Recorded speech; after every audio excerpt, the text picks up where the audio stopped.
Great.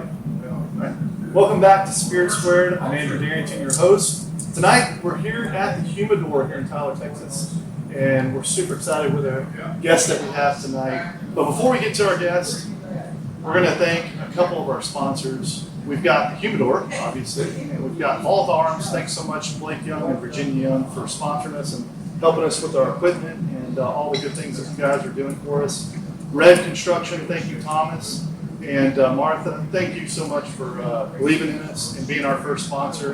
And then thank you to Hoot Holler and Scott and that group down there. They do great work. They have a great selection. I know you've been there before. Anything that you need, trust me, they're going to have it. We have another sponsor. I haven't told Josh about this, but we have another sponsor in the room. They had big news today, but we're going to kind of keep it hush-hush because they've got a lot of good things that are coming their way, and they want to sponsor us. We're going to be like one of the first things they sponsor, so I'm pretty excited about that. But without further ado, we've got Haas Cartwright here. He is a Air Force veteran, I get that right, for the first time. And he is a local celebrity in some ways, or legend, or whatever you want to call him. Infamous. Yes. Kind of half woolly mammoth and half man. And he's going to be our guest. Before we get started, you want to talk about the cigars that we've got here? Yeah, big shout out to Tracy Spence from Nice Guy Cigar Agency. Yep. For the Matilda, it's fantastic. Thank you, Tracy. Yes, thank you so much. And in our glasses, I've got the Paladar that was selected by the East Texas Whiskey Club. Yes, it's a whiskey club, but we also do tequila. And then Haas, you've got a concoction made by Blake and Chris, right? Right. Yes. This is their dated the fruit. Right. A barreled concoction called Wizard Dates. Yep. And it's a great melody of a lot of good stuff. Very good. Very good. Yeah, very good. So, Haas, you grew up in Cayuga.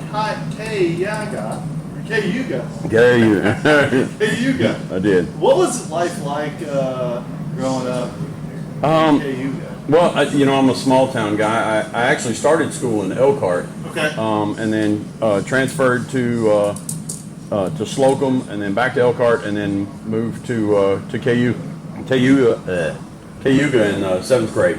Yeah. My mom worked for the prison.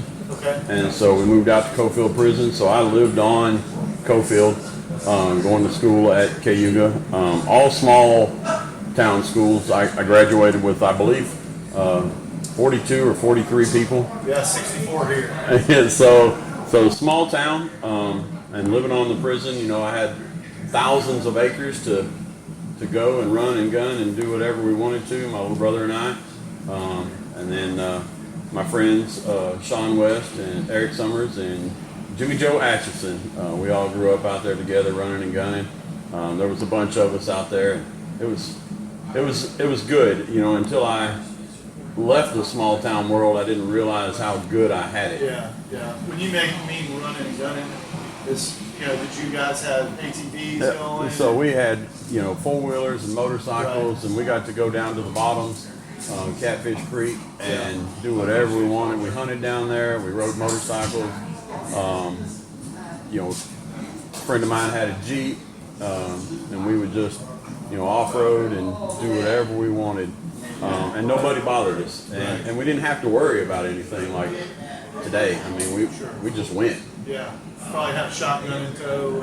We had some sort of weapon in tow at all times. Right.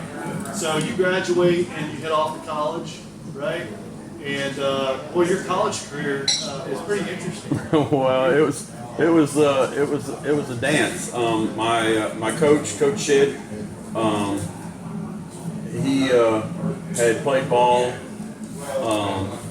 in college as well, and one of the guys that he played ball with, he had come down and see me and a couple of the other guys, Chris Williams and another friend of mine out of Lovelady, and he came down and watched us, and so we started our basketball careers at Park University in Parkville, Missouri, where I also picked up and started playing volleyball. I had played on the prison. There was the guards had a prison league, and So we used to play all the other prisons, and so I had played beach ball, in high school, and then ended up walking onto the volleyball team there at Park my freshman year, and never looked back from volleyball. I mean, that ended up being kind of my thing. Gotcha. So you played there for 1 year. Played there for 1 year. Came back to the state, or came back to Texas, and then I was going to join the military. Had a guaranteed job as a physical therapy technician, and because my major my freshman year was physical therapy, and I went and saw Coach Spencer there at Trinity Valley, and said, "Hey, I'm interested." And he's like, "Let me think about it." And so the day I was supposed to ship to MEPS and go to basic training, he called me and said, "Hey, I want you to come play ball." And so I called my recruiter and said, "Sorry, I'm not coming." Right. And that man called me for like the next 6 months. And called my mom anyway. And so I went to Trinity Valley, ended up redshirting. While I was at Trinity Valley, I also was a band manager and got into choir. I was trying to make sure college was paid for. So I started doing choir in college. I did the regular choir and show choir while I was there. Did that for a year, and then a friend of mine, Nathan Davis, was going to Hardin Simmons Christian University to play ball and said, "Hey, come with me." Okay. And Nathan and I were rivals in high school. He played at Eustis and I played at Cayuga. And so we've been friends for a long time. And so he said, "Come on." And so I took off and went to Hardin Simmons. Ended up playing volleyball instead of basketball. They had a club team there. And that's when I really knew that volleyball was kind of my thing. Did that for a year, and Nathan had left me, and I was like, I'm not staying here by myself. Right. So my fiance and I at the time ended up transferring to University of Texas at Arlington. Okay. And she and I split up, and I was playing on the club team there and played on the basketball team. And then I had met another young lady, and which ended up being my, we got married, dropped out of college, moved to Ohio, where my dad was, did that for a little while, and then I was a car audio installer at Custom Trim of Akron and Century 2000 in Akron. This is 2005-ish? No, this is 1995-ish, 96. Oh, no. Yeah, we're still in 1995. Yep, and so 1995, 1996. wife and I at the time, we were just kind of barely making it. And so I went to the recruiter one day and I told her, I said, "Hey, I'm going to go talk to the Air Force recruiter." And so I went down and bam. Signed up. And Was there a reason why you selected Air Force? So, funny story. Dad's prior Marine Corps, Vietnam. And Dad, I had an uncle in the Army, Vietnam. They were actually together most of their careers, which was funny because, Marine and Army and Vietnam together, they actually got blown up on the same convoy together. Really? And both got shipped out to the medical ship together. But Dad had told me if I joined the Marines, he'd whoop my ass. Yeah. And so I still kind of wanted to do physical therapy, and which I had kept as my major at Hardin Simmons as well. And so I was hoping to get back into that. My wife and I joined the military together. We actually left for basic training the same day.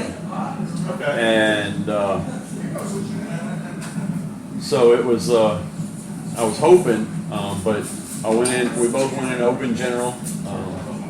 They made me a firefighter and her a cop. She was an SP. And so that was challenging. Yeah, so we joined May 8th of 1996. Okay. Tinker Air Force Base was my first base. Yeah. Had a good start. My chief was Chief Goodbread at the time. Okay. It's actually where I picked up my name. For those that don't know, my real name is Josh. Okay. But I showed up my first day in the fire department and went up and introduced myself to one of the old civilians and said, "Hey, I'm Emery Cartwright. I'm your newest civilian, or your newest firefighter." And he said, "Cartwright, like Bonanza, big hoss." Yeah, big hoss. And I was like, "Yes, sir." And from that moment on, there's people that I went through my whole 20 years in the military that Never knew you. didn't know my real name. Right. And so that's where Hoss was born.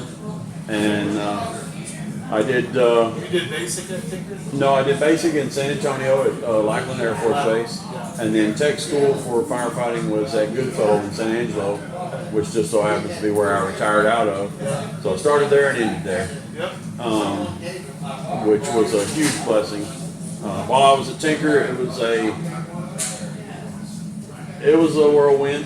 We had a few emergencies that were pretty significant. Went to Korea for a little while as a backfill. Let's talk about the emergencies. You got a tornado there, right? We did. We had the May 3rd tornado in 1999, which at the time was the largest tornado ever on record. And because I was actually off duty when it happened, and then and watched it coming at the base, and then reported into work, and we worked for the next After pass. forever. Clean. Yeah, because Dell City right outside the base was completely annihilated. It didn't exist. There was a trench cut. I don't know how long it was, but it was a mile wide, and it went all the way through Oklahoma. Yeah. And so worked for days and Nothing but days. slabs. It really was. And when they did the rebuild, you can bet there were a whole lot of storm rooms built in the houses. Now there were some houses that had storm cellars, which those folks were very, very lucky. But it was a trying time. But that was kind of where I cut my teeth was that emergency. Because most of them up until that had just been mostly medicals. That was kind of what I did. The first part of my career was, well, most of my career I was a rescue guy, and I ran medicals. Rescue guy, typically in the civilian world, they call them a truckie. They do the high angle, low angle, confined space rescue, and a lot of the medicals, and that's what I did. Right. There's also a fire there too, though. We had an E3 AWACS fire there. What is it, for the folks that are listening, what is an E3? So it's AWACS. That's the one with the dome on the top that basically controls the battlefield. It's basically a big command bird is what it is. Okay. How does that relate to a fire, though? And so the fire was actually on the aircraft. Oh, okay. It was in the belly. Myself and a guy named Brian Stegner. I wish I knew where Brian was. But Brian and I, we were crawling around the belly of this thing, trying to find this electrical fire forever. We'd had to egress or evacuate, all the folks off the aircraft, and then Brian and I were actually in the belly of this trying to find this fire. We finally found it. We're able to extinguish it and make sure all the people were out. But it was one of those that you're in a pretty tight crawl space and in an aircraft, with a lot of smoke, and it was pretty unnerving because there's nowhere to go. It's not like going into a building and fighting fire. You're in a 2-foot crawl space trying to find a fire and full of smoke and hoping you can get back out. So it was tough. So you get done with Tinker and then you head to Pope? I did. So while I was at Tinker, I went to Korea for a little while and then came back, and then went to Pope Air Force Base. What was your mission in Korea? So I really just backfilling Okay. someone that had got hurt while I was there. The old fire station, for those that fire dogs that'll remember that are listening, that end up listening to this. We were at the old fire station, and it was rough, but it was home. And but came back and went to Pope Air Force Base in 2000. Was there for 2 years. Had a handful of emergencies there, but nothing really major. But that's also when You went to Columbia and Korea there. I did. I went to Korea in at Tinker, and then down there I went back to Korea after 9/11. So 9/11 happened, and they said, "Hey, you're going." And so a couple of days after 9/11 happened, we jumped on a plane and off to Gwangju, Korea. We went. Yeah. Are you in need of some top-notch libations to elevate your next gathering? Look no further than Hoot and Holler Liquor Store in Gun Barrel City, your go-to liquor store for quality drinks. From smooth bourbons to crisp wines and everything in between, Hoot and Holler has one of the largest and most diverse selections in East Texas. Planning a special occasion? Let our experts guide you to the perfect bottle. You'll receive excellent customer service not offered in the big box chains. Visit Hoot and Holler today and let the good times flow. Well, before we continue on, what was Columbia like? Columbia is, because you're helping support a mission. It was drug interdiction missions is what it was. So you're helping support a mission, which I've got some great friends that were running those missions. Zach Byers, I believe, was also on those missions. Lazaritas, Laz, a couple TAC Ps and the combat weather guy, they ran those missions. And just great dudes. So knowing that you're supporting those guys was pretty cool. I didn't even know we had a base there until we went there. So it was a pretty cool experience. Back to Korea. In Korea. So 9/11 happens. So 9/11 happens. We go to Korea. Everybody knows where they were when that happened. Yeah, absolutely. So 9/11 happens. I was actually working in the alarm room at Pope Air Force Base. I had to have shoulder surgery. I tore my shoulder up, and so I woke up. I was working. Doing what? Playing volleyball. Of course. So I was playing volleyball at Tinker and had to have surgery. I blew it out and had to have surgery. And then when I got to Pope, I was told I couldn't play volleyball anymore. Well, I was messing around and lightly swung, tore it again. Ended up in the alarm room as a dispatcher working second shift. So I'm home asleep. 9/11 goes off. I had no idea. I woke up, in the middle of the day to go to the bathroom, and back when we had answering machines, and walked by the answering machine, and there's like 20 messages on it. Yeah. I'm like, why do I have all these messages? Some were my wife saying, hey, if you got to go to work, whatever, yeah. It's gonna be a long day. So I finally got to work. They said, hey, you're going home. You're heading out. yeah, and they didn't say where. They didn't say But what. you knew you were going somewhere. We knew we were going somewhere. We had no idea. Yeah. And I'll so, tell you where I was. I was on a golf course. I was an assistant pro, and in Shreveport. in Shreveport, So you know where Bush ended up, right? He ended up. Mm-hmm. And so all of a sudden, I see stealth fighters flying over our golf course, like back and forth, back and forth, back and forth. And I'm outside, like I'm, running carts, and I'm not inside doing anything. And I see these, and I'm like, man, there must be an air show nearby. And I wasn't aware of an air show. Of course, I wasn't that interested in it anyway. But they're like back and forth, stealth. And I've never seen one in person. These are some guys that are They're flying fast. Everywhere. And low too, pretty low. And I come inside and see what's going on, and I'm like, no, this ain't. This is, and back then you didn't have AI. It wasn't artificial intelligence. Right. There wasn't.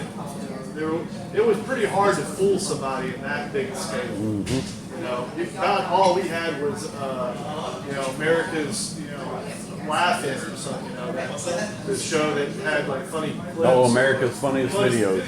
Yeah, that's about it. And it was like you had to catch somebody off guard in order to catch something. And everybody was tape recording just one of those big, huge things. And we were seeing it. It had videos from all kinds of people. This was prior to iPhones and all that kind of stuff. So it was. Yeah, we were still using pagers back then. I had 2 pagers.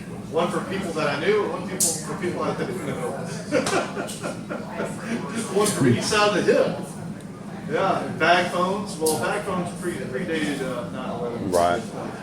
Nonetheless, I wanted to give you an account of what I was doing. Man, that's awesome. Which, it wasn't as interesting or as fun. I didn't know you were a golf pro, so now I'm learning. See? I was a golf pro at 3 different golf courses. Really? All in North Louisiana. Tried to make it, wasn't good enough. Cost me a marriage, which I'm thankful for now. I'm sure you are too. We ended up falling in the arms of who we got now. And so, but when you're a golf pro, you don't have a life. There's no life. And you make no money either. So, for the people that don't understand, like the guys that are on TV, they have gone through so much to get there. And trust me, I know, because I tried. Didn't get there. I wasn't special. Well, my friend Butch, I'm sure he'll see this. He can tell you about my golfing. So my golfing is I can imagine. it's typical firefighter golf. And he golfs. Right. I drink whiskey and swing hard. That I can absolutely imagine you being. When you put hacker in the dictionary, you see Hoss. It's not hacking. Let's see. My friend Derek Smith, Yo-Yo. What is it? Mean spirited. So it is Hulk smash. Oh, That's how he put it. you Hulk don't give a smash. shit where it goes. Swing as hard as you possibly can and hope for the best. That's how I bowl too. So after, yes, I like the gutters up, the wheels up on when I bowl. Yeah. You get to roll a little harder. You don't care. So 9/11 happens, and where do you end up? You end up in Korea, right? Yeah, I end up in Korea. So why do you send you to Korea? So Seems kind of. anytime You're close enough to where you can engage. No, so anytime the carrier fleet leaves the area, Yeah. they stand up the FOBs, forward operating bases. Okay. They stand up the FOBs in some of these areas, and Gwangju was one of those FOBs that they stood up when the carrier fleet had to leave. Gotcha. Just fortified. Yeah, it's a support. Yeah, gotcha. We have 2 regular Air Force bases there, which is Osan and Kunsan, and there's a bunch of Army and Marine Right. sites there as well. But we have these little FOBs that there's literally, like right now at Gwangju, there's maybe 10 people on the whole base. And then if something happens, then they stand those up How many and they go live. stand up? We end up with a few hundred, Yeah. close to 1,000. Sheesh. Okay. So how many people were there? Close to 1,000. So you're there at Osan for how long? It was only a few months. We were there, and then came back to Pope, where I went out for the Air Force volleyball team for the first time in 2002, and then shortly after that, right after that, I left for Osan for a year. Station. Yep. So I was stationed there for a year on a 1-year remote. That year there was a whirlwind. Yeah, I see that. Yeah. There's a shit show here. It really was. We had Red Horse Storm Fire, which was wild. Most firefighters and civilians wouldn't even understand because when you're in the military on especially on a remote like that, we don't have our families. So the night before, or the night of, I'll say, we ended up going out and partying all night long. We get back to the dorm, lay down, and our pagers go off 911, which means we have an active fire.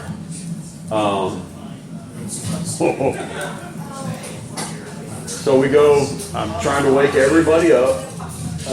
We go back to the station. At that point, none of the taxis are running. It's, early morning, 2:30 in the morning. And so from our dorm to the fire station is about a mile.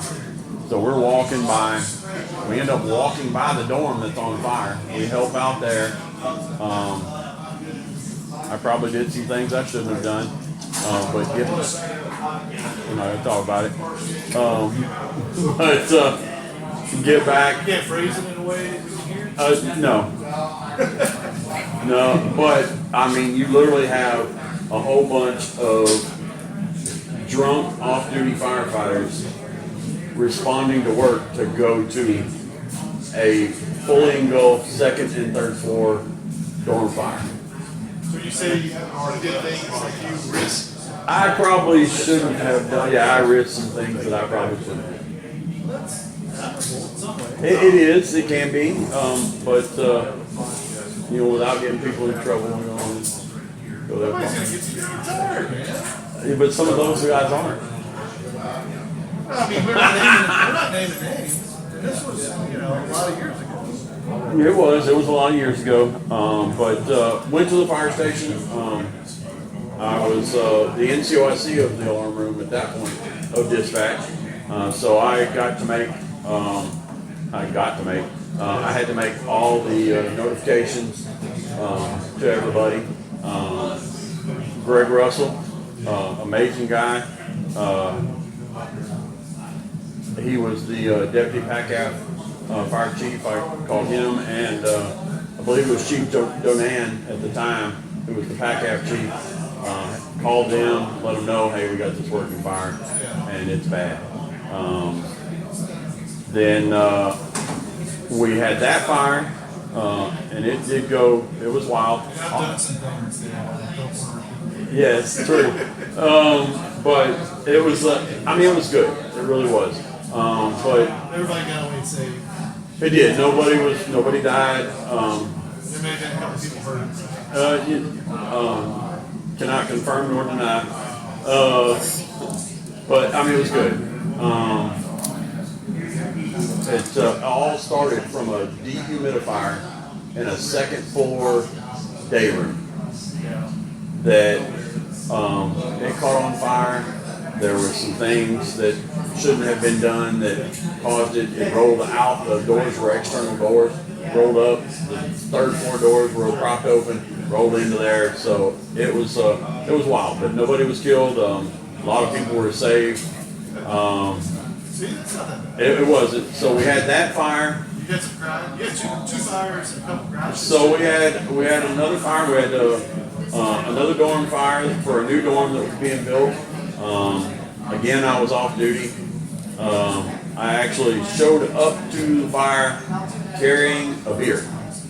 And I was off. I'm walking by, and they said, "Hey, go get your beer." And so I handed my beer to a young lady and said, "Hold my beer," and it was really a "hold my beer, watch this." So went back, got my gear, came back to the scene. Myself and John Rawson went in, and we worked for a long time. It was they were doing some welding, I believe it was, and some metal ceiling tiles had caught on fire. Metal ceiling tiles. So we had metal and regular ceiling tiles, but they had caught on fire. And so we were having to clear all these out to be able to extinguish the fire because it was down in it. So really kind of a cool experience, but just different, not something you would normally see every day. The Humidor is your online cigar retailing headquarters. Our experienced staff has spent years finding some of the best cigars from around the world to sell to our customers. If you're looking for an online cigar store that can help you find your next favorite smoke, welcome to the Humidor. We began the Humidor because of our deep appreciation of the finer things in life, a good conversation with friends, an aged whiskey, and, of course, a fine smoke. That's why, in addition to selling premium cigars online, we also operate a brick-and-mortar cigar lounge in Tyler, Texas. Our lounge is crafted to provide a classic ambience with modern sensibilities, and we've spent time ensuring that smokers and non-smokers have an enjoyable experience, whether they're there for a drink with friends or to enjoy the game. Had that fire, then we had the U2 crash. We had a U2 crash while I was sitting in the arm room, and one of the civilians came in and started changing the channel, and he didn't speak a whole lot of English. He was a local national civilian, and started changing the channel, and you see a aircraft on fire on the ground, and it was a U2 spy plane that had crashed. So I'm notifying the tower and everybody else. They had lost contact with them, and so that civilian, it was not that civilian saw it on a civilian channel and came in and found and told us and changed the channel, and that's how the base found out that it was gone. So we had to respond down and took care of that, and then we had the Red Horse vehicle maintenance fire. Ended up being an arson. A young man had poured denatured alcohol all over the building inside and lit it on fire, and it was a full blaze. Again, Greg Russell's having to listen to me on the phone saying, "Hey, we got another fire." Because of all those incidents, though, we as a team, those of us that had been there for it all, were awarded the PACAF Heroism Award, and which was pretty cool thing, you know, as a Air Force Staff Sergeant, E5, being awarded a Heroism Award. You're like, wow, man, somebody's recognizing all the work we're doing. And I was like, man, that's who gets to do that? Right.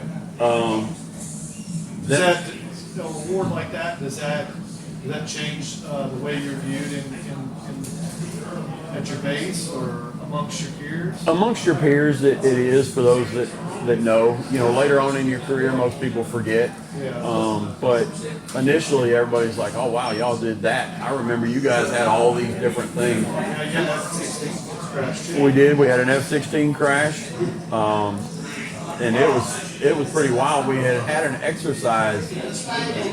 Man, it was maybe a week or two before, and they said, you know, pilot punched out and he landed here. Well, then this emergency, this F-16 is taking off, and pilot punches out, and he literally landed within feet of where they said he was going to land in the exercise. Going around going, Yeah. did they do this on purpose? But yeah, as we responded out, you know, you're dodging, you know, bombs, bullets, whatever on the runway. So it's kind of crazy. But again, that was all part of that Heroism Award. So there was a lot in Korea. 1 year, you're like, man, can we stop? Right. But it was good. I mean, that was for me. That was kind of at the time was the highlight of my career that I had got to be a part of all that, and then to be awarded that award, we were like, oh man, this is awesome. A combination of everything that you've done that year. It was. Yeah. And then I was for the dorm fire, I was also awarded a single action medal for the work that I did on that fire. Right. The one that you can talk about, not the one. Was that the beer? That was the beer fire. No, it was not. It was the one I don't talk about. Okay. We'll just have to talk about that off camera. We will. Yeah. So you moved from Osan to Anderson? I went to Anderson Air Force Base, Guam. Again, kind of a whirlwind. Yeah. It's different climate, right? It was, you know, and I was dreading, you know, I wanted to go to Guam, because I'm thinking, you know, it's Guam, it's awesome. Well, you know, we had AFN, which is, you know, basically shows you the weather for all the Air Force. And so I'm watching the AFN and it's raining in Guam every day. So I was like, man, I don't want to go there. So I show up and I realize it does. It rains 15 minutes somewhere on island every day. But other than that, it's sunny, it's hot. You know, you're by the equator. It's bad. I mean, it was good, but it was bad heat-wise. And they tell you, you know, when you show up to the base, hey, you know, if you're not used to being in the sun, you know, don't be outside for any more than like 30 minutes at a time. It was cover up. Yeah. But while we're there, again, it becomes a whirlwind. We had a water rescue team. We did ocean rescue on jet skis, and yeah, it was pretty cool. This isn't like chopper rescue. No, this is jet ski ocean rescue. We did have it was. You're wearing like red swimsuits. So we had no, Baywatch? no, we're not Baywatch. So we're wearing, you know, shorty skin suits if we went out there. You know, like scuba suits, but you know, shorty. Sure. But we practiced pretty regular. We had a lot of, unfortunately, what I call body recoveries. They tell you when you're in process there, whether you're TDY there or whether you're there permanent party, do not reef walk.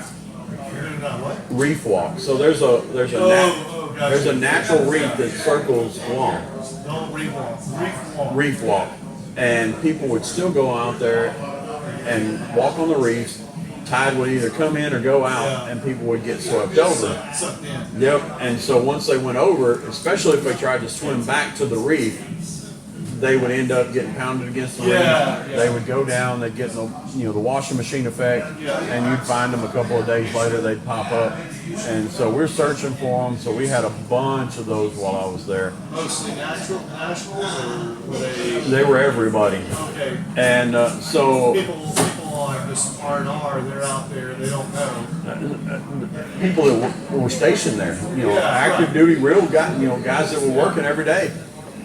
And so finally, we had one. It was late night, almost midnight, I believe. I can't remember, but they had run this out, and we had the skis were kept at Station 3, and we had 4 stations at the time. And so the skis and everything were kept at Station 3. So they ring us out. They get skis down there. I'm on rescue. We get down there. We had skis in the water within 15 minutes. McCann Mathers and Kevin Klein were on one ski. They were the first ski out. They were able to rescue the guy that was outside the reef that had gotten swept over. There was another guy that was on the reef. He ended up jumping off, and myself and Airman Christensen, we grab him, bring him back, and then I thought there was another one, so Christensen and I go back out. I'm driving the ski.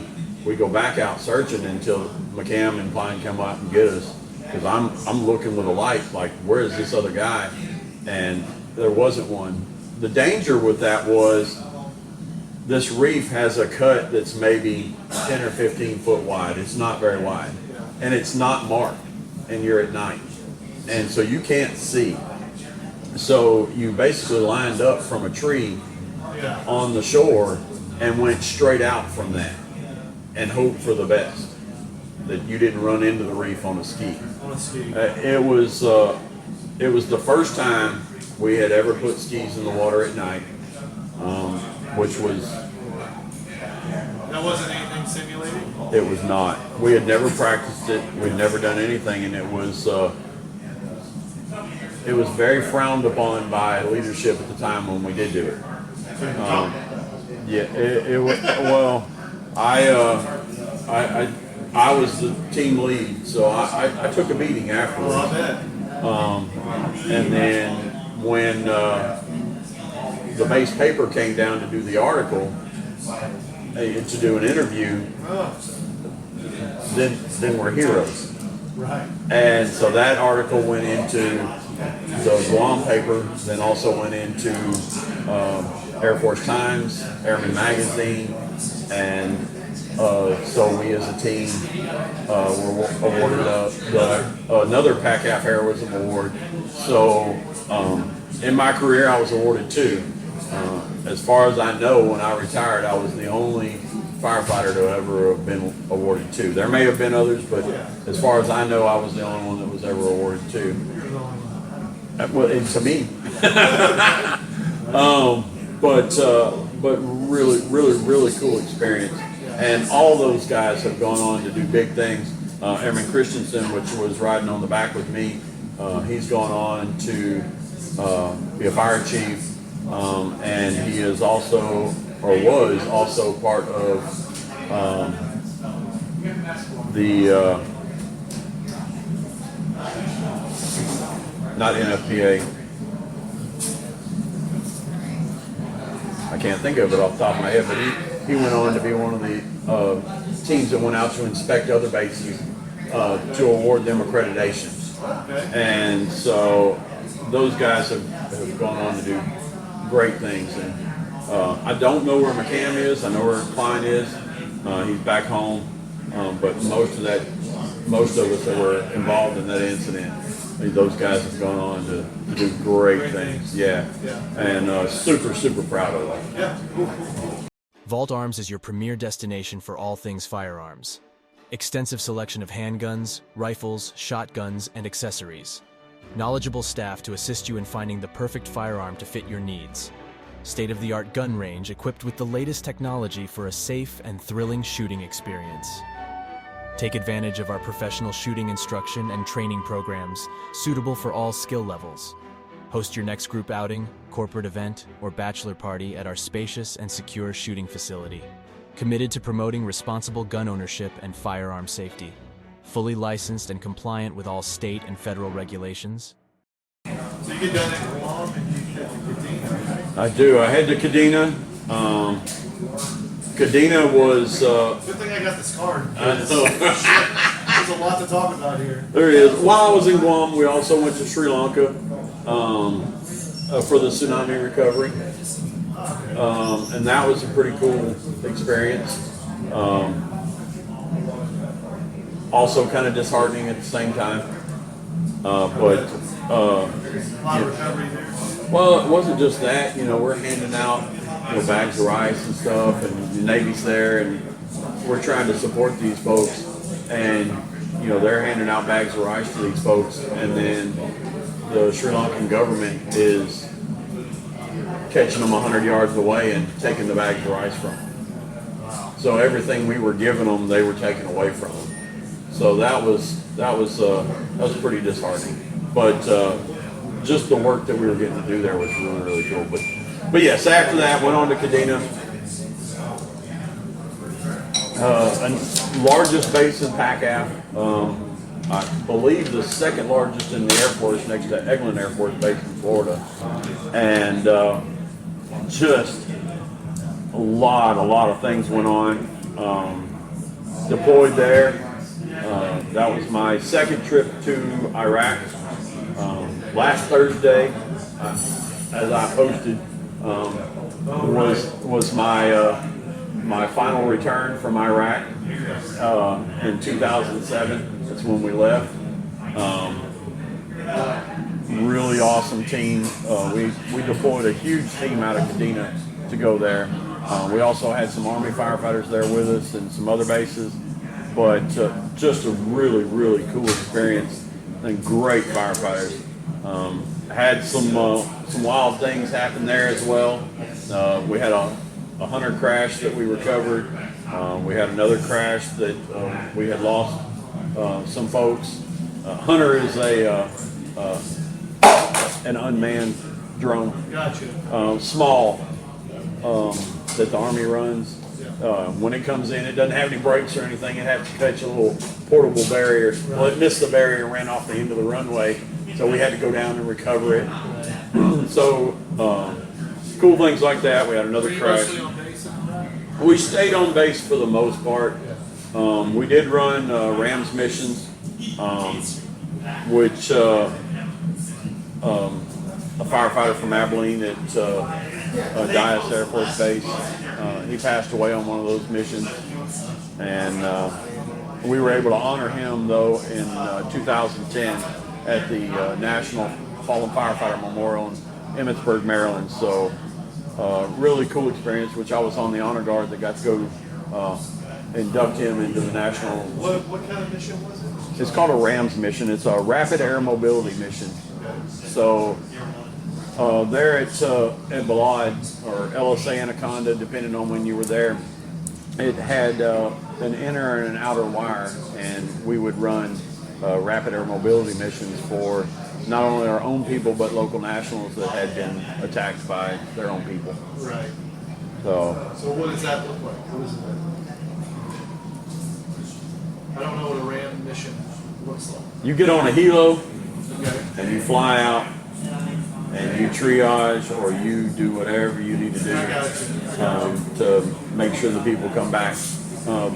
The hospital there at Balad was the theater hospital, so it was the largest hospital in Iraq, and so everybody flew into Balad for that. So we would fly them back in or bring them back in, whatever kind of shape they were in, and then So you would fly the line looking for folks that need help. after an incident had happened. So we just didn't, the folks that ran those missions, they didn't just fly around. It was, we were at the fire station, something happened, they'd load up.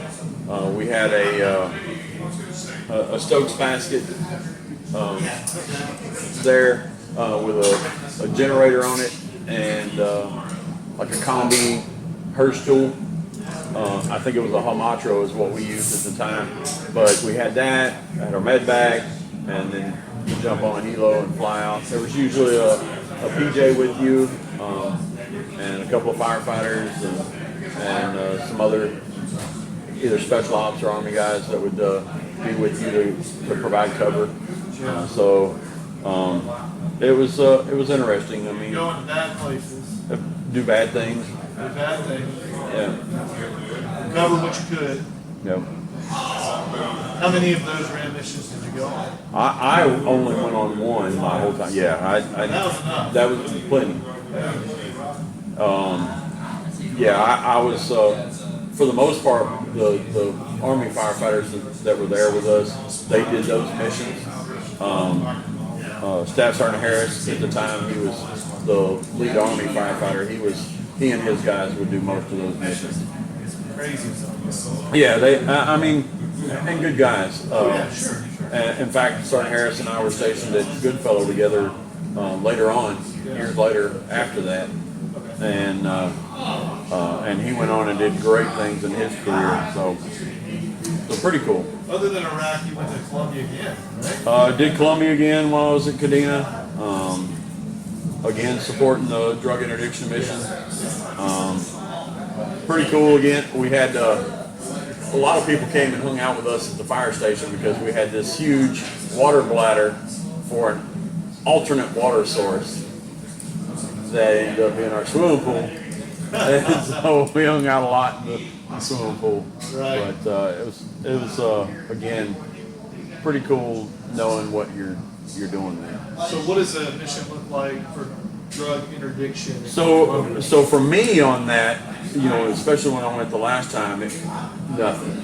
For me, for those guys that were running those missions, they're in the jungle going to find sites. For me, Cook sites and for me, I'm sitting on base. I'm more providing support for the aircraft that are flying in and out of there. catching them. Yep. So another friend of mine, Ashley Sperling, he was a AC-130 gunner.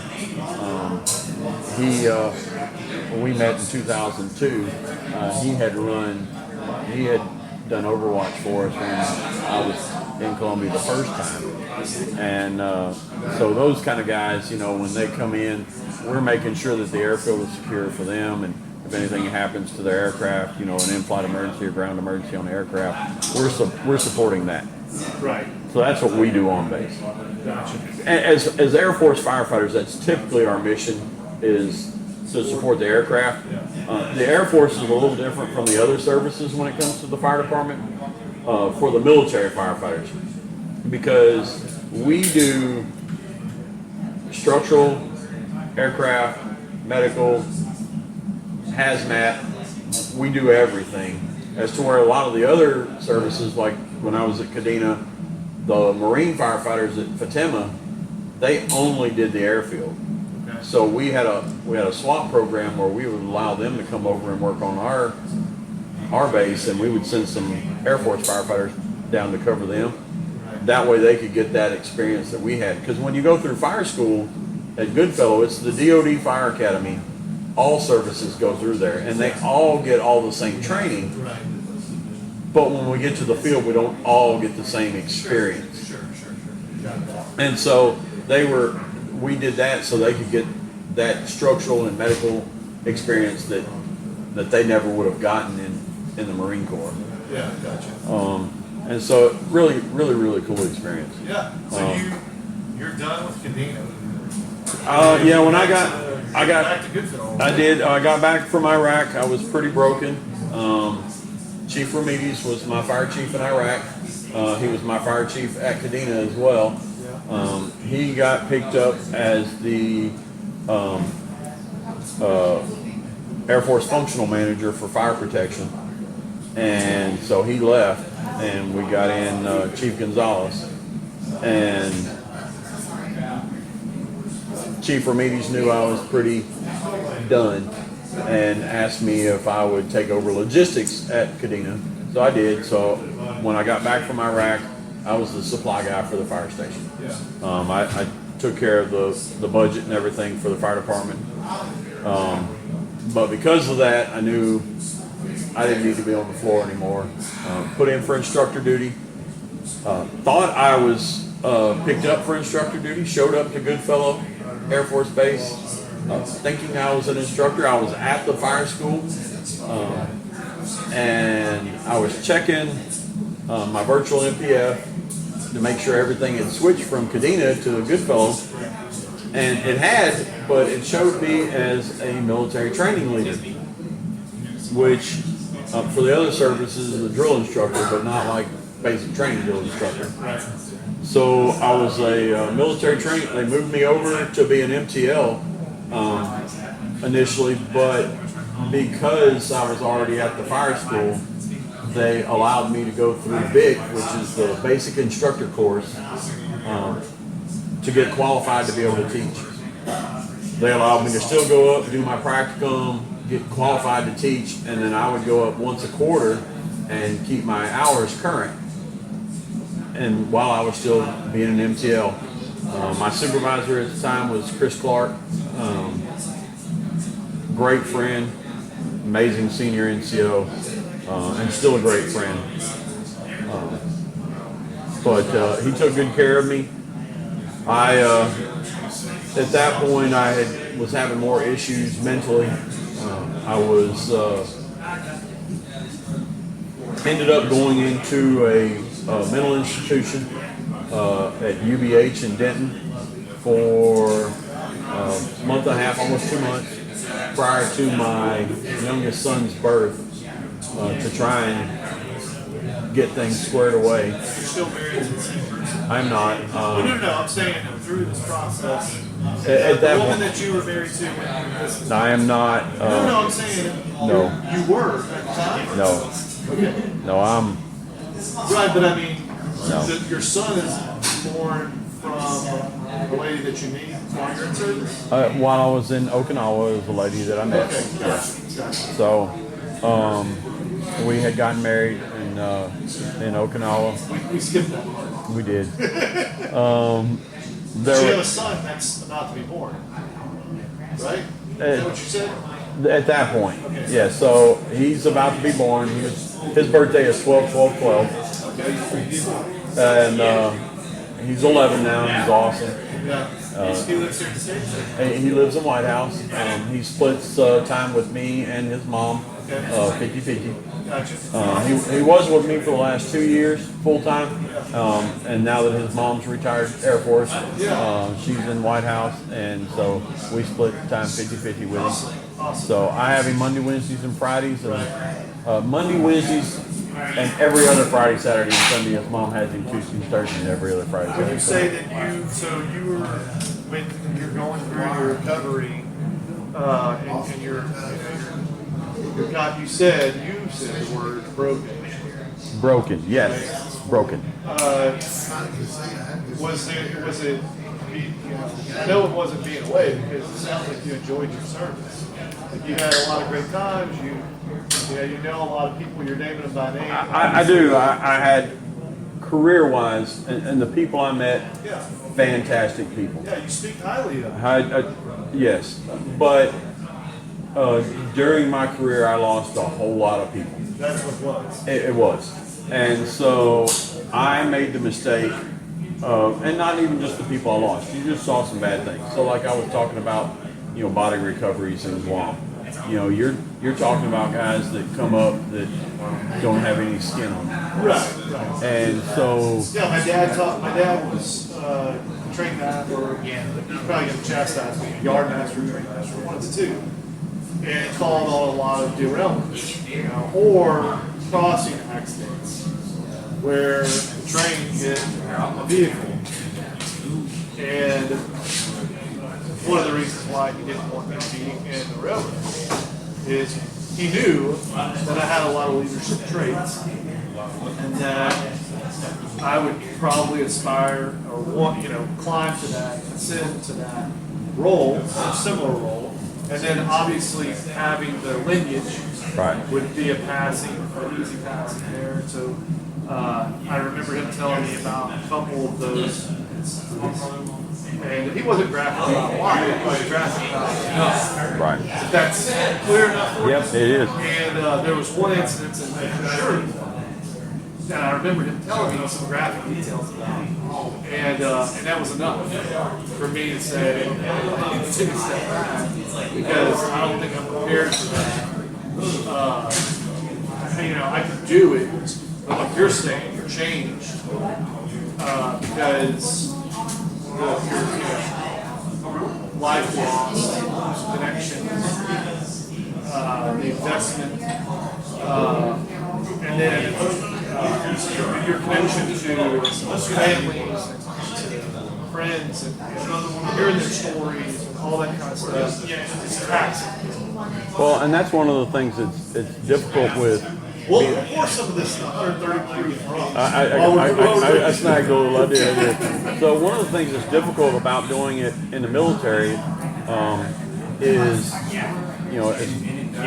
for me especially, the folks that you're responding to, because bases for the most part, like Guam, a very small base. Right. So when you respond to people, it's usually somebody you know. Right, it's Dana that you were talking to at Mess, last week. Yeah, I tell people all the time, I'd had a couple, I had a really bad cut, girl almost cut her thumb off. It wasn't she did, she was trying to take a knife from her husband who was threatening to cut his wrist. She tried to take a knife from him, and it ended up cutting her thumb all the way through the tendons and everything. It is, and I had literally just met her and her husband the day before down at Taragi Beach on base. Wow. And we just had this conversation. I was down with some friends playing volleyball, and I met her, and then the next day I'm responding to her injuries and her suicidal husband. And because after we transported her to the hospital, so we didn't even know about him. So we responded. She was outside the room, had her towel wrapped around. So we look at, cover that back up. Sergeant Couch was his name. They loaded her in the ambulance. They took her to Big Navy Hospital there in Guam. And we go back and lay down at the dorm, or at the fire station, and alarm goes back off to the same room in the same dorm. We're like, what is going on? And it was the husband who was hiding in the room, and he had cut his wrist as well. So we responded back over to him, and it was that kind of stuff. We literally just met these people. A girl I had just started talking to and dating, she came to see me and a friend of mine, Sergeant Townsend, at the fire station. Her and a friend of hers, they had come to see us and hanging out. Well, I knew there was a party going on in the dorms, and I was like, hey, go over to the dorms, have a good time, I'll see you in the morning. And the next morning, I'm responding to her rape. And I'm the first guy in the room. And that is, those kind of things, they wear on you mentally and physically, emotionally. And so when you're in the field in the fire stations, a lot of times, you know everybody else is going through the same thing you're going through. So we all deal with it. You know, firefighters, civilian, military, doesn't matter. Like cops, you know, we're all 10 foot tall and bulletproof. You know, nothing bothers us, and we're not going to let anybody know anything bothers us. But when we got to Goodfellow, we don't hang out like we did. You know, it was a 9-to-5 job. Weekends and holidays off. We didn't hang out off duty together the same. And so that's when I started having, you know, a lot more issues. And so went into the hospital. My leadership. If you are looking for a reputable builder with a proven track record and a client base to back it up, give Red Construction and Development LLC a call. Red Construction offers full design build services for new construction, custom homes, and remodeling with free site evaluations. They have an A+ rating with the BBB and are proud members of the Tyler Area Builders Association, Texas Association of Builders, National Association of Home Builders, and the Lindale Area Chamber of Commerce. Red Construction and Development LLC stands behind the exceptional quality of their work and have the expertise, the resources, and dedication to deliver the results you need on time and on budget. To learn more, give them a call at 903-630-8660 or visit them online at redconstructiondevelopment.com. It was fantastic, both in my squadron and at the group level. And, well, at that time it wasn't, mental illness was still, PTSD and that kind of stuff, it was still, you didn't talk about it, you know, because you were afraid you were going to get kicked out, you know, whatever. Our functional manager for that, well, she was CE, her name was Senior Master Sergeant English, and if you're watching this, I still hate you. And she had, Chief Cisco, my fire chief at the fire school, he was trying to get me switched over as an instructor full-time from MTL duty because my time as an MTL was done. I had orders to Herbert Field, Air Force Special Ops in Florida, but my psychiatrist was like, you're not going back into the field. Well, he sends an email to her saying, hey, I got a qualified instructor, you know, he's still current, let me just bring him up here. Her email was, he's broken, we can't use him, DQing retraining. And I'm just a few years from retirement at this point, and she wants to retrain me. So, my youngest son's mom, my now ex-wife, she worked for the group commander, and so he knew me real well. Well, my Chief Cisco, sent an email to Colonel Harris, the group commander, and said, hey, I don't know what to do now. Well, he ended up going 06 to 06, and the next day I was an instructor. But that young lady, that senior master sergeant, I say young lady, she ended up still making chief. And so for me, that put a really bitter taste in my mouth, like really that's what you want as a chief in the Air Force. But I was able to go up to the schoolhouse, had some amazing leadership there. Scott Hebert was my my course chief. I ended up teaching and retiring teaching hazmat technician, incident command, weapons of mass destruction, history of terrorism, and just a really cool field.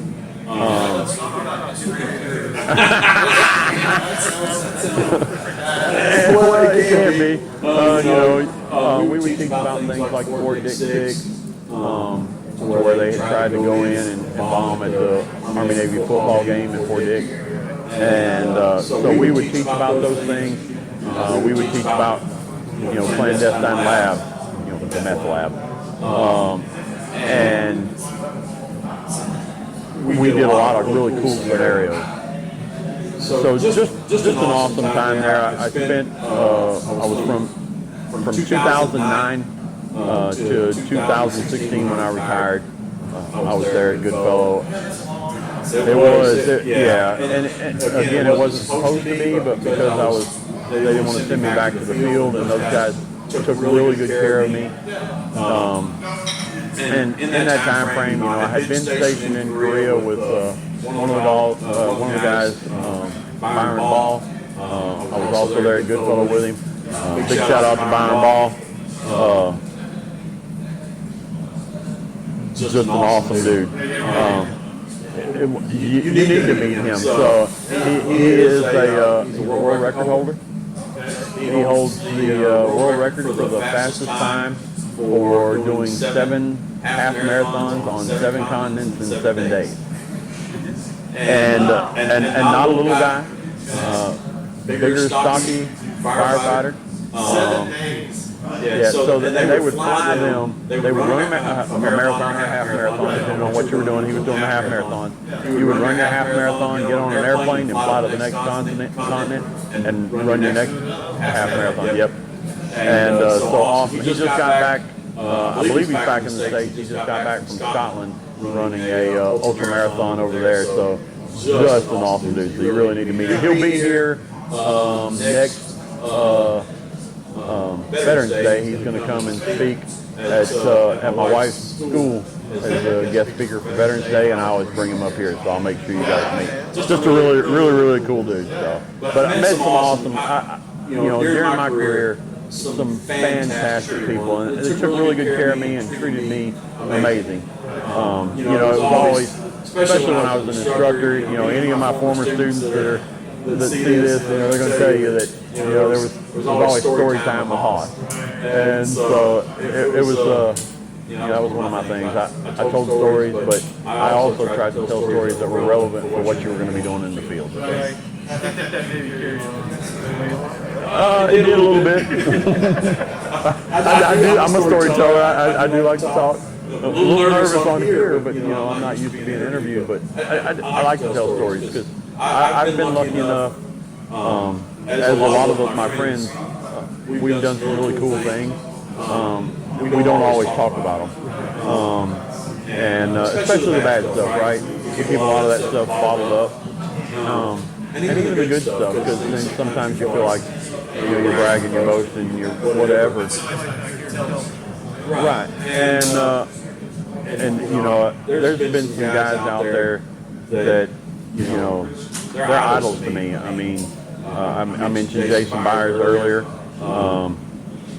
We call him legend. Zach, Robert Zachary, one of the more highly decorated Air Force members ever. TACP. We've got some local guys here. Bradley Gruchner from Slocum, who's blown up in the line of duty, and DT Israel Del Toro, also a TACP, blown up, burned over 80% of his body, and still went on to retire. But I'll tell you what, man, these guys, Laz, just some really badass dudes that I got the privilege to be able to hang out with and know and call friends. Yeah, absolutely. So then, 2016, you retire. I do. I retire.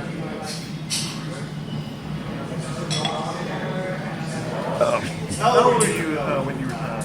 2016. What was I? Right before my 43rd birthday. Okay. I believe it was.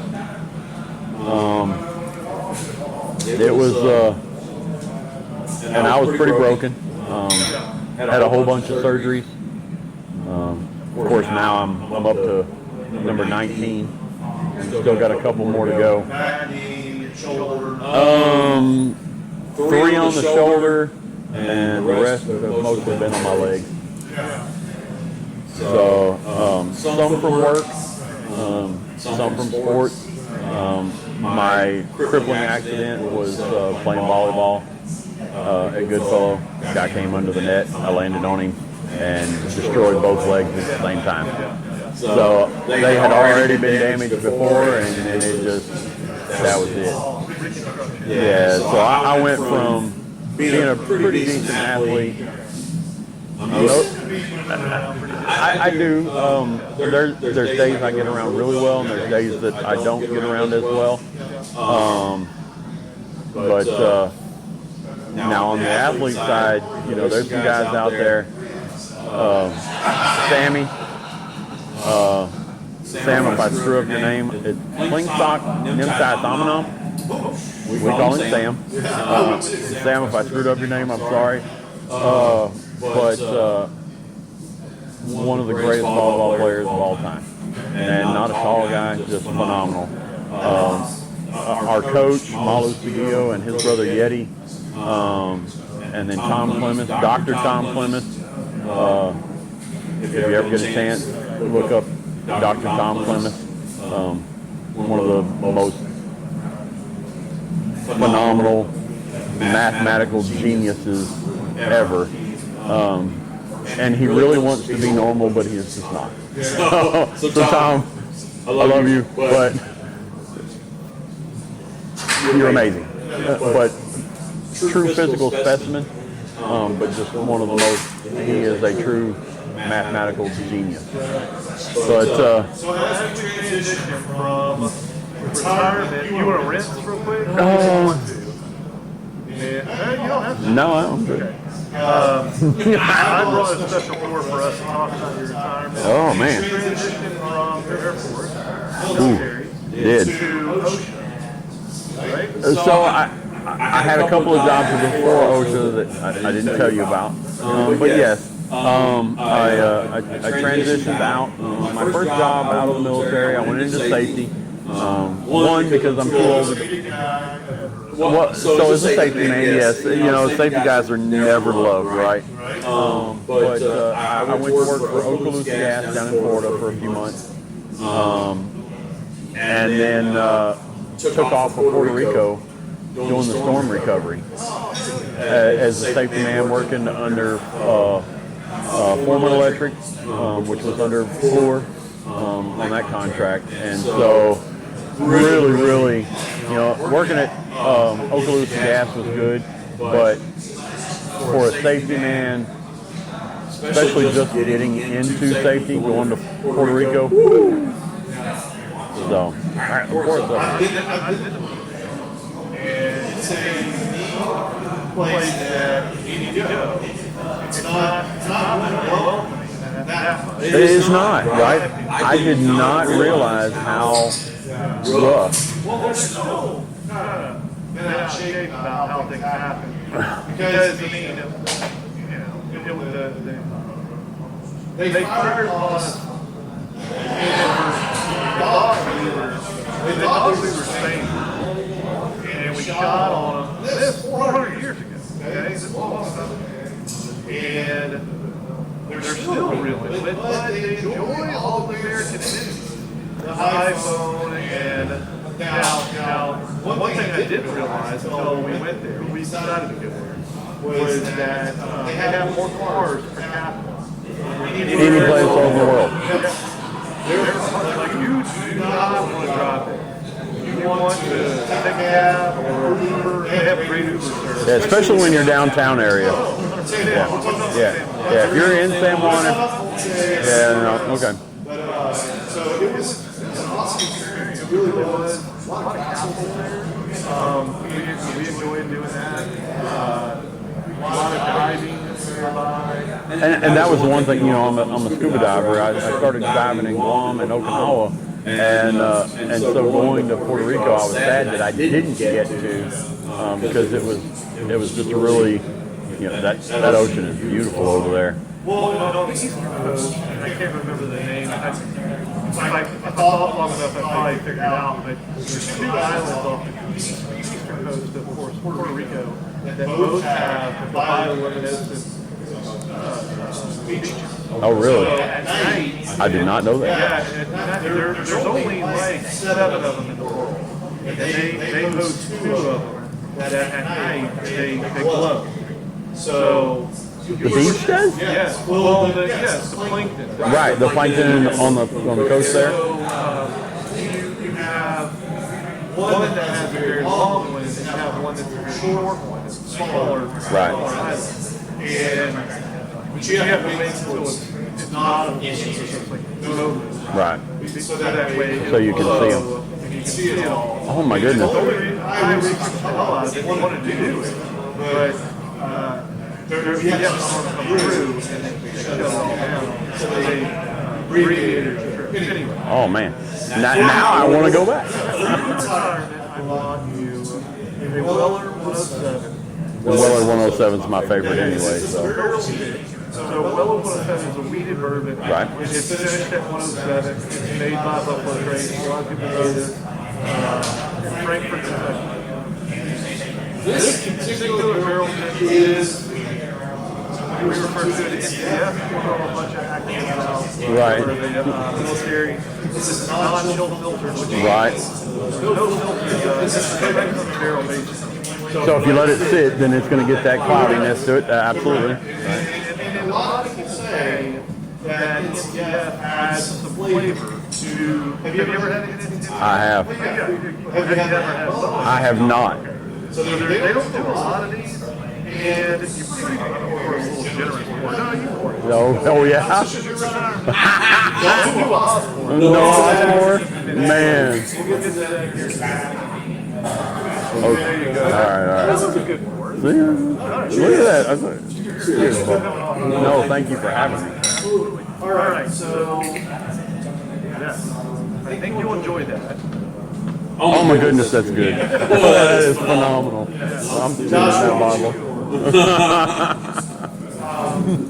All right, so That's the cameraman and audio guy over there, if y'all don't know that. So all right, so you're out of the military. You've done a couple jobs. I do. You landed in Ukraine, right?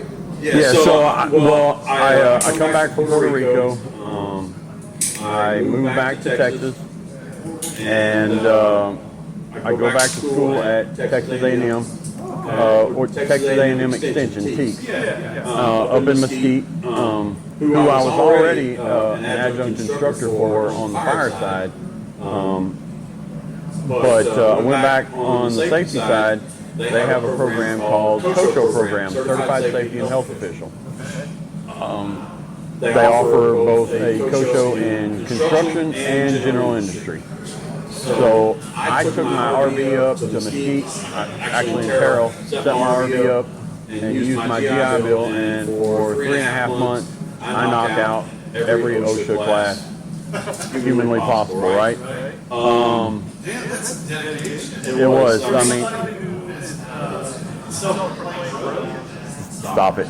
I mean, you go up there and freaking kill it like that. I did. I sat there. I went. I was one of the first people that did everything straight through. 3.5 months.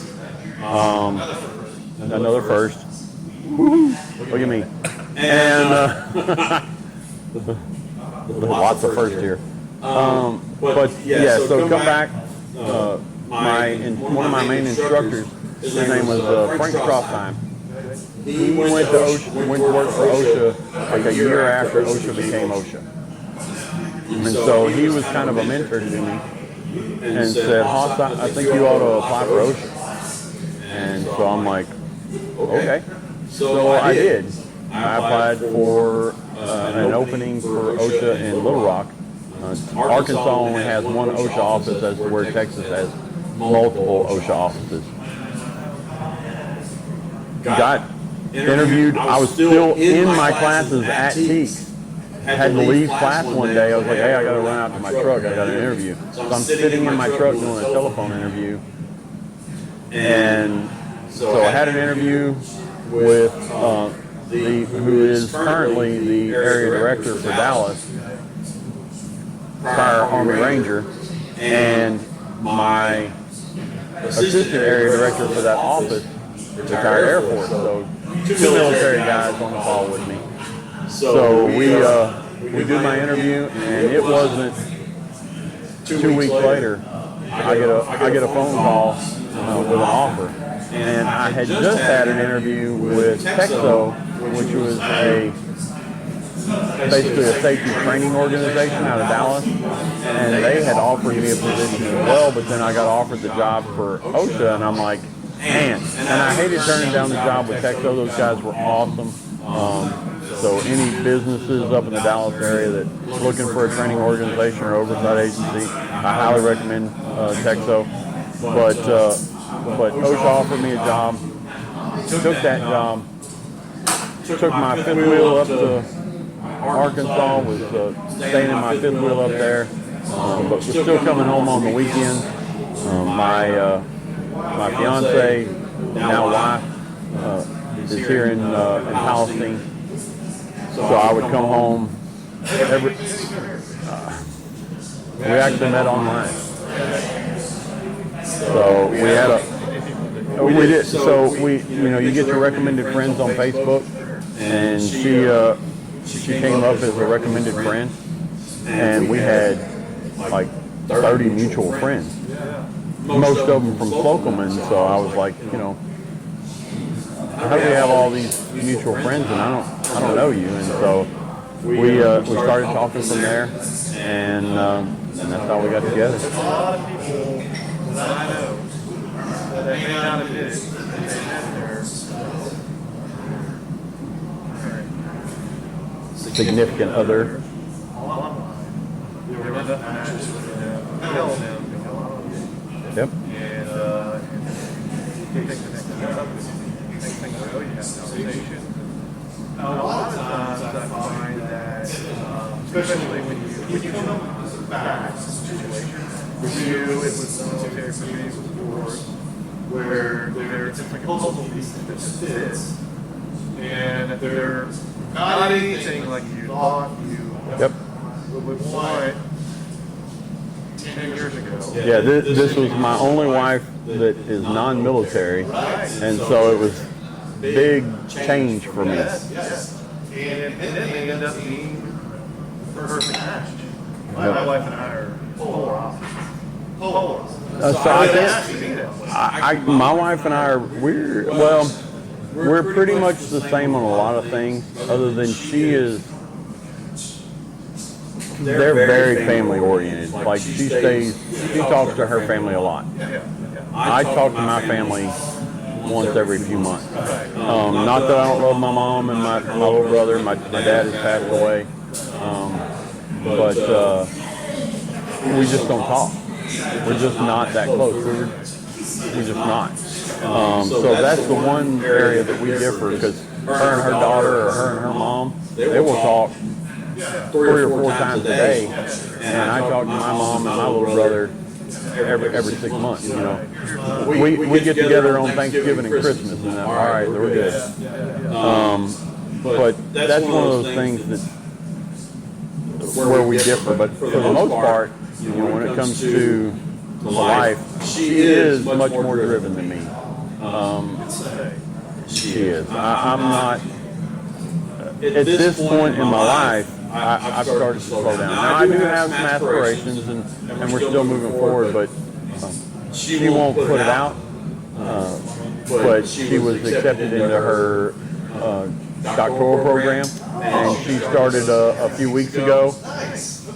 For those that don't know, she did start her doctorate and has been accepted, but Yeah, she had, you know, most people, they put it out on Facebook saying, hey, here we are. Which is well deserved. You know, if you're at that level, I think you should. She doesn't want to, but so I'm. So I'm putting her out there. But she's a junior high principal at Westwood Junior High, and she is just doing a fantastic job. For me, you know, education-wise, I'm like, nope, done with that. And now I do have. She wants me to. She's like, you gotta want something. I'm like, I do, baby. I want to start the farm. I want to, and I do. Yeah. You know, I'm a big biker. I love my motorcycles. I've got to. I love riding. I love whiskey. So, you know, I always tell people, you know, they're like, what are you going to do when you retire? I'm like, I'm going to work on the farm. I'm going to drink whiskey and ride motorcycles.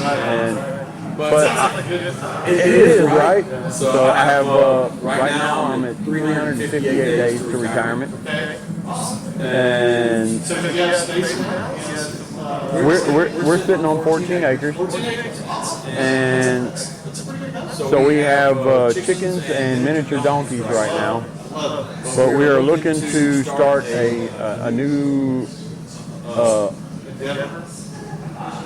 a couple of new endeavors. So we want to do cattle, but a unique cattle called, it's called a Piedmontese. So we looked at Wagyu, and I thought that's where we were going to go. So I have a friend. So there's a ranch called Yamamoto Ranch. Gary Yamamoto, he's a pro bass fisherman. His ranch foreman graduated from Cayuga, where I graduated from. He and I had talked about, you know, me buying a couple of registered Wagyu from him, and basically just raising for ourselves. And, you know, maybe keep one, sell one, whatever. Well, I was telling my wife a few weeks ago, I was like, well, about a month ago or so, I was like, maybe I want to do something different that nobody else is doing. So she gets online and finds this cattle breed called Piedmontese. I am not either. And my family had done, you know, my grandfather did cattle when I was young. I've been around cattle my whole life. I had never heard of this breed. So it's an Italian breed. Apparently it's like 12,000-year-old genetics. It was a cross between a Brahma and some local Italian Oxborough or something like that. But it has a weird genetic mutation that causes double muscle and no fat. So if you and that's where, so it's not popular in the regular world because most beef is, well, it's graded on, like Wagyu. It's graded on the A5, A4, A3. It's graded on an A rating. Angus is graded on a, you know, a prime or whatever, you know, but it's all graded off the fat content and the marbling. Since this doesn't have any fat, it doesn't fit any U.S. grading. So it's a niche breed for folks on low-fat carnivore diets. We're not sure, so we're going up to a farm here soon. They have an Airbnb we're going to go. We actually ordered some. I ordered some fillets and some New York strips to taste them to see. Hey, you know, because usually fat is also correlated with tenderness, right? Right. So yeah, no air fryer at this guy, right? I see you. Josh is like, no. So that's exactly it. So I ordered some fillets and some strips. Well, the fillets I cooked last night, they were the best steak I have ever had in my entire life. Not because you won and you didn't. I did not. So I cooked some last week on Friday. I cooked some filet. You sous vide it or you just cook it? So I sprayed it with some duck fat, and I put a little bit of beef it up, which is from Brooks's or Fresh, and a little bit of mango habanero from nope. Give me a second. It's a veteran-owned company out of Houston. It'll pass. It'll come. But it was mango habanero. Grill your ass off. That's the name of it. So it is, but right. It wasn't special. It's called Grill Your Ass Off. It's a veteran-owned company. But I believe they're out of Houston, Texas. But awesome stuff. You can get them on Amazon. So there's my pitch to them. But a little bit of that, but I only did it on one side. They were really good. Top 5 steaks that I've ever had in my life. So with that, because they don't have any fat, you don't have to cook them as long because you don't have to worry about caramelizing the fat, right? But they were good. Top 5 steak. I'm like, all right, we're good. I like this. So the next time, the next day, I cooked some of the New York strips I had ordered. I overcooked them a little bit, but I bare minimum seasoned them. A little bit of melted almond butter, salt, garlic powder, nothing else. Still really good, but I overcooked them, so they weren't great. So last night I cooked these fillets. I used salted almond butter, baked on both sides, beef it up, mango habanero, and garlic powder on both sides. Ended up being the best steak. I cooked mine blue rare because that's the way I like it. My wife's was medium, and hands down the best steak I've ever had in my life. And I'm a meat eater, right? I didn't get this size eating salad. I'd like to get on the So, but yep. whatever we said. Yep, Piedmontese. Piedmont, ESE. Piedmontese. Yep. So, there we go. So, but yeah, phenomenal. So we're looking at doing that, and then I am also trying to figure out logistics and work. I would like to start a humidor myself in Palestine. And so It's definitely a great opportunity there. There's not one there, and honestly, I think that's a good outlet. Really good it is. for folks that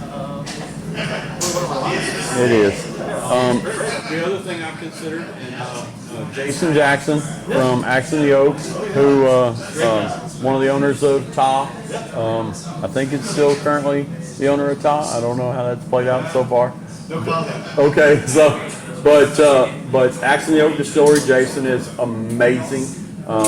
He had offered to teach me everything he knows to start my own distillery, and so that is also on the table as well. There we go. So yes. So let's slide into whiskey. All right. So we're sliding into whiskey. Yeah. While you drink that Weller NCF. Man, that is phenomenal, man. So Next to the Widow Jane 16 year that we had, that might be my favorite whiskey ever. yeah, it's pretty good. Pretty good. We'll have to pour some for Josh. And Josh is over there like, please. So you joined the whiskey club 4 or 5 years ago? So I came in, Joshua Johnson, who is Yes. one of the operators It's of. my pleasure. Yeah, my pleasure. He is one of the operators from Chick-fil-A. He had talked. We were sitting here at the humidor, and he mentioned the whiskey club, and I'm like, "What's the whiskey club?" And he was like, "I'll add you." So he adds me to the whiskey club. I got involved right as we did the second Jimmy's pick. Oh yeah, early on. Early on. Went to Jimmy's for the release. Yes, I was there too. And it was right after my knee replacement. So I am in a butt ton of pain. I'm on narcos, some of the whole bit. Well, we end up staying at the stable house and got to stay with Summers and Jay Lane, and I forget who else was with us there, but you weren't supposed to have any alcohol at the stable house, but we end up, there's a bunch of bottles out there. We're out there at 2%. We're at Keepersall for the Jimmy's release. We're talking about things that are naughty. Now you are. Yes. Yeah, I'm sorry. That's right. And but Jay, him and his wife, phenomenal. Jennifer, who also is working on, just finished her doctorate, working on her defense of her dissertation, right? Yes. Okay. I mean, I don't know. I believe that's right. She's been working so hard. And man, she's been working hard, phenomenal. Jay has too. Yep. You got a spouse doing that. Yep. And she just got an professor job at UT. Yeah, I saw that. And so but I'm hanging out with those guys, and they're bringing out all these different whiskeys. And I was relatively like I drank whiskey, but I wasn't in the whiskey world, and so they're letting me taste things that I'd never even heard of. And so I was a Knob Creek single barrel Jack guy. Right. That was my extent of my whiskey knowledge until coming into the whiskey club. Sure. Other things, but nothing at the level we're drinking right now. Sure. And so just a phenomenal time, and so got really involved in East Texas Whiskey Club. Yeah, and it's like a brethren. It is. And you've got women, men. Honestly, kudos to our admins because they're very inclusive to all. Absolutely. All, right. There's plenty of groups that are very selective. Yeah, I agree. Yep. And that augment things a little bit differently. Yep. You know what I'm talking about? No, I do. And so. Yeah, there's been plenty of. Yeah, there were some groups out there that they discouraged women, yes. and yes. Yeah, and openly do it. Yeah, absolutely. And I know for a fact we've got multiple female-only barrel picks. Mm-hmm. And at first, when I started doing barrel picks, I would not do a barrel pick without a female being present because and Shannon and I talk about it in episode like 2 or 3 about females' palate. Yeah, so and that's exactly it. So the male and female palates are very different. Yes. And so those that females are involved in versus those that men do and those that women do, you can tell 100% difference between them. And big shout out to Shannon and Yvonne and all those, Jennifer and all the ladies, Letty, all those ladies that have done those picks. I mean, there's been some great ladies doing those picks. But yeah, it's kind of like the humidor, right? It is an extremely eclectic group of people from all walks of life doing all different things. You and I are totally different, right? And if it wasn't for the whiskey world or the cigar world or anything, you and I probably would have never met. And that's what's amazing, because like here at the humidor, you've got prison guards, you've got folks that made money in insurance, you've got We had a guy here from Washington D.C. He was right in politics, working in the energy industry. All walks of life. Ron was in politics. He's made his money in insurance. Worked at Kelly Springfield. There's just everything. And I always tell people, if every place operated like a humidor does, man, we'd solve world peace. Yeah. And the whiskey world is kind of the same way. Sure. I mean, it's just, every time I go somewhere drinking whiskey or smoking cigars, it has been, if we hadn't been in this world, we would have never talked. And and then we all get along really well, but we would have never known that we get along really well. And so I've been, between East Texas Whiskey Club, Bourbon Bros out of Dallas, Kyle Sharp and his wife. Yep, they are amazing. In fact, Kyle tagged me in a post today about a bottle that was on sale up there, and he's like, "Hoss, we can do out of state or out of town, transport." And I'm like, "I got you. I'm in." And it's that kind of stuff that, and I've never met Kyle or Erica, and I really want to because they just seem like amazing people. Yeah. I watched them. Him and I have met a couple times with some transfers. I've met a lot of people throughout this whole process because, I'm involved in a lot of barrels and helping Daniel and other admins with some of the logistics and timing and all that type of stuff. Well, and you picked up bottles for me out of town. I'm like, "Hey, I want this bottle. Yeah. Oh, I saw it here. Let me go get it." We did, I kind of cut my teeth with East Texas Bourbon Society and East Texas Whiskey Club. Then we did Garden Valley during COVID. Yep. And then folded that and then reverted back and kind of helped Daniel and other admins. I keep saying Daniel because, he's kind of the force leader of the group. But the other admins kind of do some tasting, get some barrels, and this, that, and the other. Yep, Daniel and Blake and all those guys. Yeah, great group of folks, Travis and all those guys. Let's talk about the Hoss Pour. Oh man. How? So I was trying to give a shout out to the East Texas Bourbon Society. Okay, but that was another area that I had gotten involved in East Texas Bourbon Society for a while. When I had my knee replacement, and then it was difficult because it was the Tyler chapter. We don't have one in Palestine. I would like to start one in Palestine. So if anybody sees this that's interested, let's start an East Texas Bourbon Society in Palestine. There you go. But and then Garden Valley, y'all did some really good picks with the Blue Note and some of the others. Wyoming whiskey was one of my favorite. Nashville was great. Yep, Nashville bourbon. I forgot about that. We did a honey bourbon. We did the Badger. The Honey Badger. Yep. Yeah. And I've been involved in a few really awesome groups. But so a Hoss Pour. So I have been.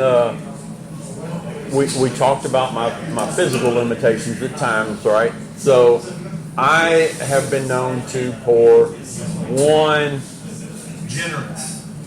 full glass of whiskey. So, and not always in a Glencairn, right? So somewhere in regular, whether a Moscow Mule Cup or just a whiskey glass, I fill to the rim.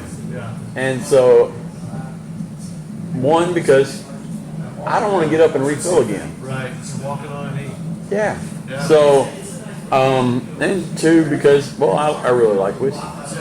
And so, we were posting pictures of what we posted or what we were drinking, and that's how we do in East Texas Whiskey Club. We would post a picture, but usually people post it sitting on the table.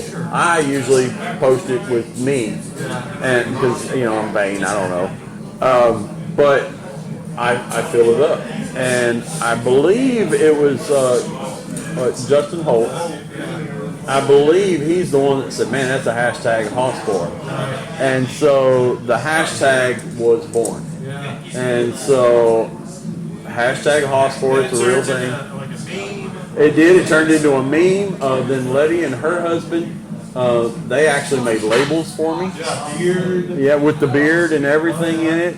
And then Hoss Pour became a thing here at the Humidor. Yeah, so I remember when it really caught fire before it got to the Humidor.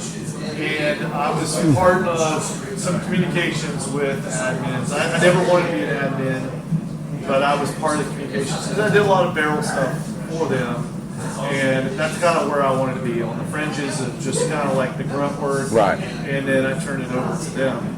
And I remember that catching fire and there being some concern about like responsible drinking. There was, in fact, Jay Lane and I, But I mean, now it's like he did. It's just a thing. And Jay was very, he reached out to me because I was like, man, are you mad at me? Yeah. And he was like, dude, I didn't know how to approach it, but now that we're doing it, he had thought, and I don't know that he thought I was, but he said it could appear that you were bullying people to drink like you drink. Yeah. And I made sure to put out to the group that was not the case. Right. Right? I don't want anybody to drink.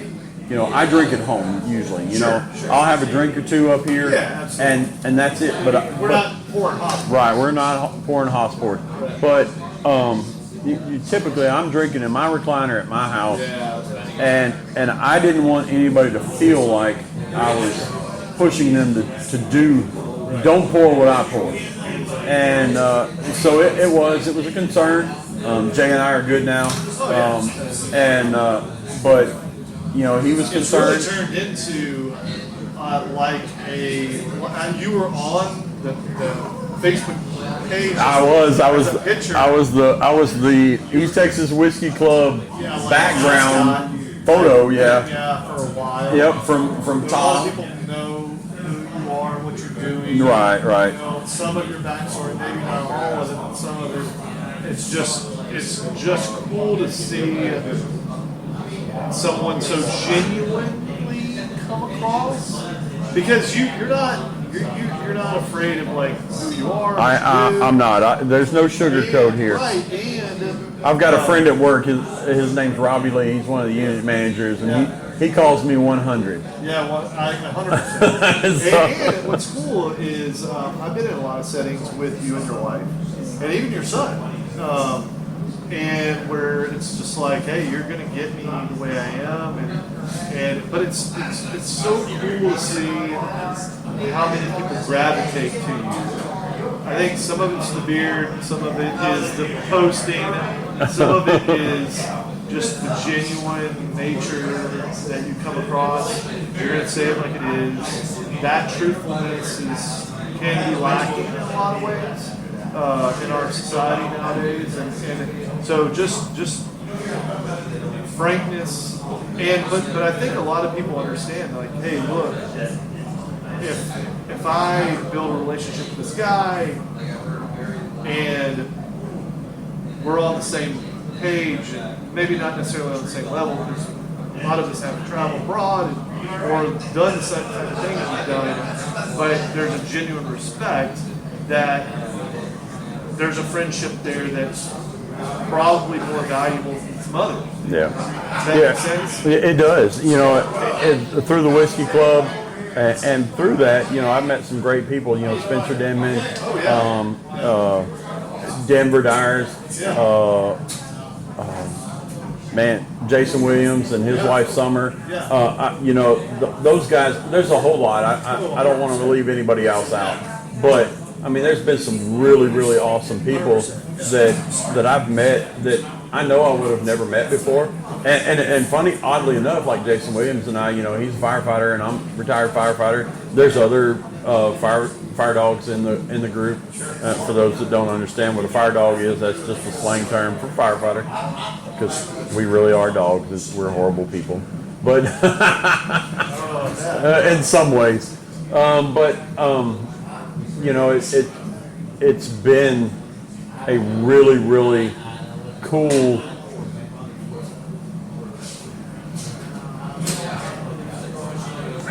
what's the word I'm looking for? Brotherhood, but bringing together. Where you're bringing together all these people that, because like I said, I'm in Palestine, right? And most of the East Texas Whiskey Club is out of Tyler or Linder, yeah. Lindale, Bullard, that area. I'm one of the only ones, but being where I'm at, I would have never got a chance to be around you guys, and man, I wouldn't trade it for the world. I mean, I love you guys. Y'all have taken really good care of me. There's been times where I couldn't afford a bottle for when we did a bottle release, and admin's either paid for a bottle for me, Yeah. or Float you. held one for me until I got the money. And, you know, because when I first went to work for a train, I just, you know, I'm trying to pay off bills to be able to retire. And I'd be like, oh, God, I didn't know this release was coming, because we weren't as open about, we were doing these surprise releases. Secrets. Yeah, there was a lot of secret, and so I'd paid a whole bunch of money to pay off bills, and so I've got enough to make it through the month. And a release comes out, and I'm like, man, I can't do it. And guys have taken very, very good care of me, and I am so grateful. And I try to repay, you know, when guys can't get bottles, like Daniel had posted about a Ladybird pick the other day, and I'm like, I would like another bottle, but I was able to get a bottle at Garrison Brothers. So if somebody doesn't have a bottle, I would prefer they have a bottle first. But if you've got one, you know, my wife loves Ladybird. She just loves it. That's part of being in whiskey for a little bit. You understand the karma, Yeah. and you understand like how it works and all that good stuff. Take care of people. Yeah, it is. It's very unique. Man, it's been so awesome to have you on. Man, Andrew, thank you. Yeah, it's I mean, I think that these types of things really help with just talking it out and just spending time together and understanding things. I leave these podcasts learning more than I expect, but I think that guests typically leave feeling better about themselves and what they've done and what they're doing and all that kind of stuff. I just hope that you feel the same way. Absolutely, man. I'm so grateful for you having me on. Yeah, man, you got a great story, great life. Still living, and so don't forget that you're still living. Hurrah. So you're still doing what you need to do. You still have a purpose. You still have a great family, not just at home, but you have it extended as well. So awesome, man. Awesome. Great to have you on. So our next guest, it's going to be very, very interesting. We're going to talk about plastic surgery. So we're going to shift gears a little bit. Wow. Because when you think about plastic surgery, I mean, normally you think about, boobs and Boob butt, jobs. Yeah. And so we're going to talk a lot about what plastic surgeons do that don't really fit the bill. They do a lot with limbs, digits, and burn recovery. Yep. And do a lot of chronic issues as well, recovery. So we're going to talk a lot about that in the next segment. Also, I get to talk to my sister-in-law. Wow. Who is in that field, so I'm super excited about that. Also, so I already talked about the sponsor. We've got another sponsor that's on the horizon. But Is that Tom? next month we turn a year old. What? Yes, it's been a year already. Man, how come I didn't get to be the 1 month or 1 year? I mean, come on, that's man. So next month kind of we're a hurt. year old. Okay. Not only that are we a year old. I guess we'll have some kind of party or whatever, or maybe probably have bourbon for that, or tequila. But so I have my sister coming on here pretty soon in September. She's going to talk about secondary education. My mom and dad are going to come up. It's going to be really, really fun. She is a professor, so she got all the brains. I got some of the social skills. Still trying to figure that out. But she's going to come on in September. But we are booked. Our podcast is booked until March of next year. March. And we've got And I got to be one of them. superb content, including us. But we've got superb content coming up. We've got Coffee Maker coming up that is local. Wow. So Local. we've got Kent D coming on. Oh man, they're We've amazing. got First Tea coming on. We've got someone who's telepathic that's coming on. We're going to do some spooky stuff. I mean, that is the gist of the podcast, is entrepreneurs, nonprofits, and people making a difference. Wow. And so appreciate you coming on. Really enjoyed the time we spent. I did too. And, Thank you. Thank you. Thank you, Andrew. Thank you guys. We'll see you guys on the See you next guys. episode.